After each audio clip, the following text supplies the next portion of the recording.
Hello दोस्तों, आज के इस वीडियो में हम लोग देखेंगे बाल विकास के कुछ महत्वपूर्ण प्रश्नों को। तो हमने 60 प्रश्न लिए हैं, बहुत ही जो इम्पोर्टेंट हैं, और टॉपिक वाइज हम लोग करेंगे। तो सबसे पहला टॉपिक है अधिगम की बाधाएं। इसके बाद और भी टॉपिक हैं। तो चलिए शुरू करते हैं। पहला प्रश्न है, अधिगम की सबसे बड़ी बाधा है, मतलब इनमें से कौन सी सबसे बड़ी बाधा अधिगम की है, लर्निंग की सबसे बड़ी बाधा कौन सी है? तो इसका सही उत्तर है प्रेरणा की कमी। ऑप्शन ए सही उत्तर हो जाएगा। प्रेरणा की कमी की वजह से अधिगम बाधित होता है। प्रेरणा मतलब होता है मोटिवेशन।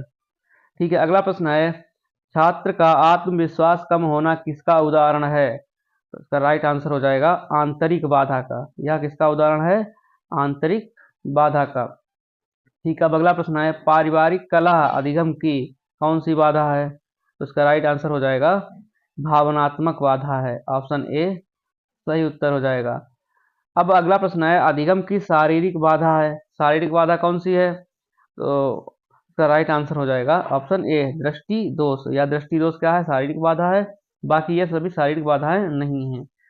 ठीक, अब आगे बढ़ेंगे। अगला प्रश्न है, प्रेरणा की कमी को दूर करने के लिए क्या आवश्यक है? यानी मोटिवेशन की अगर कमी है तो उसको दूर करने के लिए क्या करना चाहिए? तो इसका राइट आंसर पुरस्कार देना चाहिए। ऑप्शन बी सही उत्तर हो जाएगा।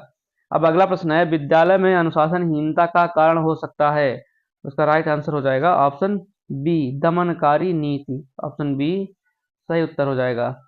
अब अगला प्रश्न है, अधिगम में भय किस प्रकार की बाधा है? तो इस प्रश्न का राइट आंसर हो जाएगा ऑप्शन बी मानसिक बाधा है भय। ठीक, आगे बढ़ते हैं। अगला प्रश्न है, विद्यार्थी की कम उपस्थिति का मुख्य कारण है। तो इसका राइट आंसर हो जाएगा ऑप्शन ए अधिगम रुचि की कमी। यानी बच्चे को सीखने में रुचि ही नहीं है तो उसकी विद्यालय में उपस्थिति कम होगी ही। ठीक है, आगे बढ़ेंगे। अगला प्रश्न है, भाषा की कमी अधिगम की कौन सी बाधा है या पूछा है? तो इसका राइट आंसर हो जाएगा भाषाई बाधा है। अगर भाषा की कमी है तो ये कौन सी बाधा है? भाषाई बाधा है। तो अगला प्रश्न है, अधिगम की बाधाओं को दूर करने में सहायक है। क्या सहायक है? सहायक अधिगम वातावरण। ठीक है, वातावरण सही होगा तो ये बाधाओं को दूर किया जा सकता है। तो अब अगला जो टॉपिक है, बालों की गलतियों का विश्लेषण। ठीक है, जो त्रुटियां करते हैं उनका विश्लेषण है, उनके उस टॉपिक पे कुछ क्वेश्चन है, उनको करते हैं अब। तो बालक की त्रुटियों का विश्लेषण करने का उद्देश्य क्या है? दंड देना, त्रुटियों को समझना, दोष निकालना, तुलना करना। क्या करना हो जाएगा? तो इसका राइट आंसर हो जाएगा त्रुटियों को समझना। जब उसको समझ लेंगे तब उसका हम हल भी निकाल सकते हैं। ठीक है, अगला प्रश्न है, त्रुटि विश्लेषण की प्रक्रिया प्रारंभ होती है कहाँ से? मूल्यांकन से, त्रुटियों की पहचान से, दंड से, परिणाम से।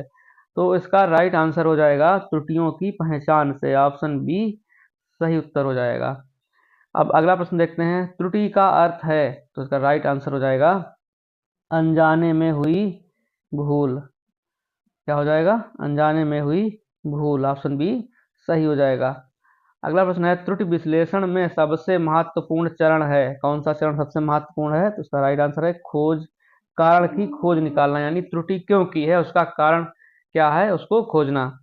अगला प्रश्न है, भाषा शिक्षण में त्रुटि विश्लेषण क्यों आवश्यक है? तो इसका राइट आंसर हो जाएगा भाषा कौशल को बढ़ाने के लिए। भाषा कौशल को बढ़ाने के लिए सही उत्तर हो जाएगा। अब अगला प्रश्न है, बालक की गलतियों से शिक्षक को क्या करना चाहिए? तो इसका राइट आंसर हो जाएगा उन्हें सुधार का अवसर देना चाहिए। ठीक, ऑप्शन ए सही उत्तर हो जाएगा। अगला प्रश्न है, त्रुटि विश्लेषण किस सिद्धांत पर आधारित है? तो इसका राइट आंसर हो जाएगा निर्माणवाद। ऑप्शन बी सही उत्तर है। अगला प्रश्न है, त्रुटि सुधार में पहला कदम है। कौन सा पहला कदम है? तो उसका सही उत्तर है त्रुटि को ढूंढना। त्रुटि को ढूंढेंगे तभी तो कुछ आगे करेंगे। तो पहला कदम यही है कि त्रुटि को ढूंढा जाए। अगला प्रश्न है, बच्चों की गलतियां दर्शाती हैं। क्या दर्शाती हैं बच्चों की गलतियां? तो उसका राइट आंसर हो जाएगा सीखने की प्रक्रिया। यानी बच्चे जब सीखेंगे तो गलतियां भी होंगी। ऑप्शन बी सही हो जाएगा।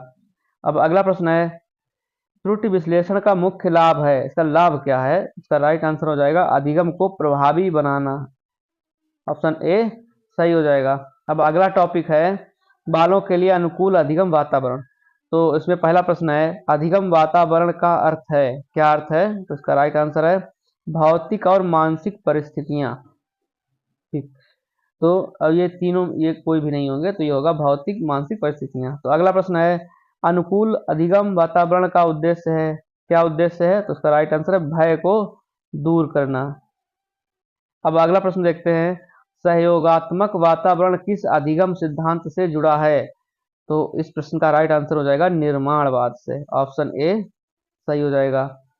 तो अब अगला प्रश्न है, शिक्षण में बच्चों को सक्रिय भूमिका देना आवश्यक है, तो इसका राइट आंसर हो जाएगा निर्माणवादी दृष्टिकोण, निर्माणवादी दृष्टिकोण, ऑप्शन ए सही है। अब अगला प्रश्न है, अधिगम वातावरण में सबसे आवश्यक है, क्या सबसे आवश्यक है? तो इस प्रश्न का राइट आंसर हो जाएगा ऑप्शन ए सुरक्षा और सम्मान, ऑप्शन ए सही है। अगला प्रश्न है, बालक के अधिगम वातावरण को प्रभावित करने वाला प्रमुख तत्व है, यानी इनमें से क्या सबसे ज्यादा अधिगम को प्रभावित करता है? तो इस प्रश्न का राइट आंसर है शिक्षक का व्यवहार सबसे ज्यादा बालक को प्रभावित करता है। ठीक है, आगे बढ़ते हैं। कक्षा में सकारात्मक अनुशासन का अर्थ है, तो इस प्रश्न का राइट आंसर हो जाएगा प्रेम पूर्ण नियंत्रण, ऑप्शन बी सही है। अगला प्रश्न है, सहयोगात्मक अधिगम में छात्र अकेले सीखते हैं, समूह में सीखते हैं, अनुशासन तोड़ते हैं, याद करते हैं? तो इसका राइट आंसर हो जाएगा समूह में सीखते हैं, ऑप्शन ए सही हो जाएगा। अगला प्रश्न है, फ्लेक्सिबल क्लासरूम का अर्थ है, क्या अर्थ है? तो इसका राइट आंसर हो जाएगा परिवर्तनीय अधिगम क्षेत्र, ऑप्शन बी सही हो जाएगा। अगला प्रश्न है, अधिगम वातावरण में शिक्षक की भूमिका होती है, कौन सी भूमिका शिक्षक की होती है? तो सहायक और मार्गदर्शक की शिक्षक की जो भूमिका होती है। ठीक है, अगला टॉपिक देख लेते हैं, इसमें है शिक्षण की संकल्पना उद्देश्य विशेषताएं। तो इसमें क्या होगा, पढ़ते हैं पहला प्रश्न, शिक्षण का मूल उद्देश्य है, क्या उद्देश्य है शिक्षण का? तो इस प्रश्न का राइट आंसर है अधिगम को सुगम बनाना, ऑप्शन ए सही हो जाएगा। अगला प्रश्न है, शिक्षण एक कैसी प्रक्रिया है, द्विपक्षीय है, एकपक्षीय, परीक्षा प्रक्रिया, सांस्कृतिक प्रक्रिया? तो इस प्रश्न का राइट आंसर हो जाएगा द्विपक्षीय प्रक्रिया है, यानी इसमें छात्र और शिक्षक दो पक्ष सम्मिलित होते हैं। शिक्षण का केंद्र है, क्या शिक्षक छात्र विषय पुस्तकें क्या होना चाहिए? तो इस प्रश्न का राइट आंसर है ऑप्शन बी, ऑप्शन बी सही हो जाएगा। अगला प्रश्न है, शिक्षण का अर्थ है, क्या अर्थ है इनमें से जो विकल्प दिए हुए हैं? अनुभव साझा करना, ज्ञान देना, व्यवहार परिवर्तन कराना, आदेश देना? तो इस प्रश्न का उत्तर मैं नहीं दूंगा, आप लोग कमेंट करके बताइएगा, कमेंट में उत्तर आप लोगों का चाहिए। ठीक है, तो आगे बढ़ते हैं, हम दूसरा प्रश्न लेते हैं, शिक्षण की एक विशेषता है, क्या विशेषता है शिक्षण की?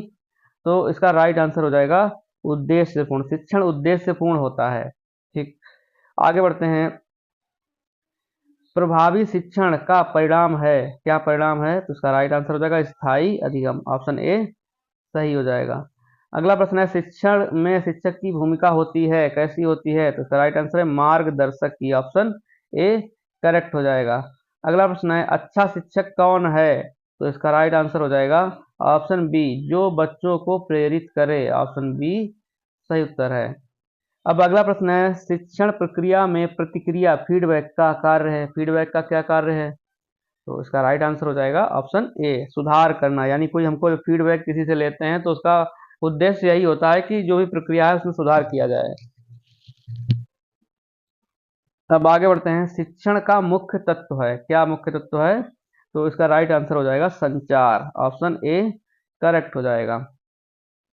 अब अगला टॉपिक है शिक्षण की विधियां और दृष्टिकोण, तो इसको देख लेते हैं। शिक्षण की सर्वोत्तम विधि है, कौन सी सबसे अच्छी विधि है? तो इसका राइट आंसर हो जाएगा बालक केंद्रित, ऑप्शन ए सही उत्तर है। प्रदर्शन विधि का उपयोग होता है, कहाँ उपयोग होता है? तो इसका राइट आंसर है व्यवहारिक विषयों में, ऑप्शन ए सही हो जाएगा।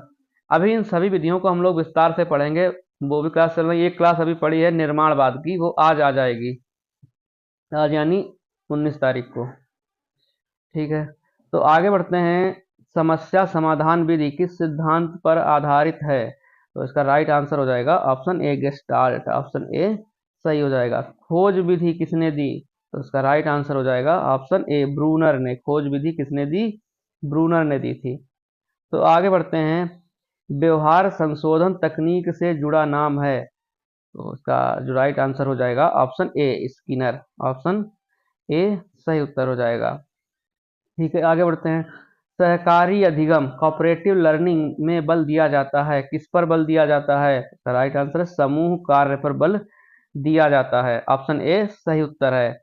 अब अगला प्रश्न है, प्रोजेक्ट विधि का जनक है, किसने प्रोजेक्ट विधि को आविष्कार किया था? तो उसका राइट आंसर हो जाएगा किलपैट्रिक। ऑप्शन ए सही उत्तर है। आगे बढ़ते हैं, वर्ग परिचर्चा किस विधि में आती है? तो वर्ग परिचर्चा किस विधि में आती है? ऑप्शन बी समूह में। ऑप्शन बी करेक्ट है। अगला प्रश्न है, कक्षा शिक्षण में सबसे अधिक प्रभाव डालता है, क्या डालता है? तो उसका राइट आंसर है शिक्षक का व्यवहार। ठीक है, अगला प्रश्न है, विषय वस्तु को व्यवहारिक बनाना किस विधि की विशेषता है? तो उसका राइट आंसर हो जाएगा प्रोजेक्ट विधि की। ऑप्शन ए करेक्ट हो जाएगा। अगला प्रश्न है, समस्या समाधान विधि में पहला चरण है, तो इसमें पहला चरण कौन सा है? तो इसका राइट आंसर है समस्या की पहचान। जब समस्या पहचानेंगे तभी उसका समाधान करेंगे, इसलिए समस्या समाधान में विधि में समस्या की पहचान करना बहुत जरूरी है और ये पहला चरण है। अगला प्रश्न है, बालक को स्वयं अनुभव करने देना किस दृष्टिकोण का आधार है? तो इसका राइट आंसर हो जाएगा निर्माणवाद। ऑप्शन ए करेक्ट है।